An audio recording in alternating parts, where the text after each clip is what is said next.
Shout out mga idol for today's video. Magandang gabi nga pala sa lahat. Ayan mga idol, kung makikita nyo, meron tayo ditong electric fan na dinala dito ng ating customer. Ito naman mga idol ay may freewheeling mga idol. Ayan, iniikot ko siya mga idol na may freewheeling siya. Yan yung unang yun yung mga idol kung bakit hindi gumana yung electric fan. Ipi-freewheeling mo muna siya. Ngayon, pag hindi siya mga idol, kukuha ka na ng tester, iseselect mo siya sa times 10. Tapos, itutusok mode mga idol kung may butas man yung saksakan ng plug niya. Yan o, kagaya yan. Itutusok nyo lang yung magkabilang test probe. Tapos ang pag-check ng mga idol, pipindutin mo yung 1, 2, 3. Tapos kailangan pumalo siya mga idol yung tester. Ayan, hindi siya pumalo mga idol, no? Ayan, no? Hindi siya pumalo. So, ang magiging dahilan yan mga idol ay yung kanyang fuse sa loob. Ayan, inulit-ulit ko pa mga idol. So, wala talaga siyang palo or wala siyang reading na nakikita or nababasa. Kaya mga idol, tanggalin natin yung pinaka-lock ng LEC at syempre yung LEC tatanggalin din natin yan. At yung kanyang cover sa likod. Lahat yan mga idol tatanggalin para makita yung motor sa loob.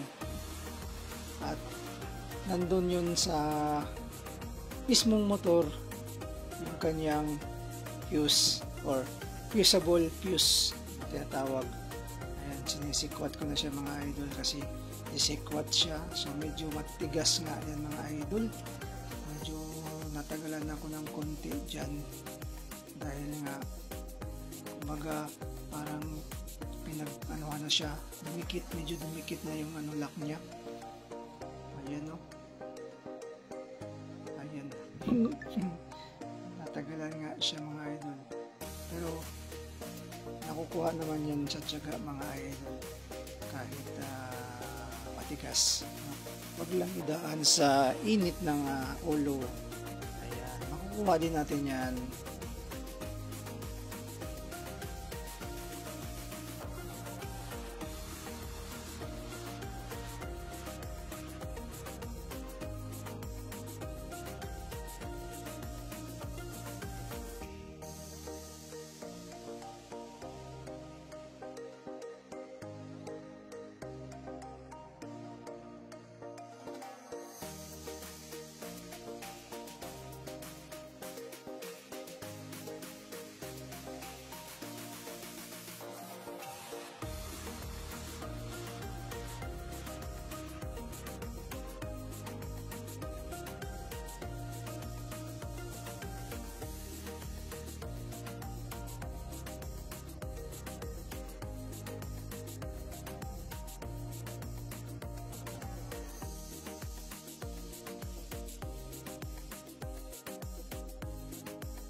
So ayan mga idol, ayan na lagay na yung 4 na tornilyo. Ayan na. So re-readingin na yan mga idol. Kung mayroon talaga siyang reading, no. Ayan mga idol, nakikita na may reading na siya mga idol. So okay na yan mga idol. Ayan, testing natin kung iikot ba. So yan ang mga idol, umiikot na siya. Ayan, no? Ayan. So hanggang dito na lang mga idol. Maraming salamat sa inyong lahat.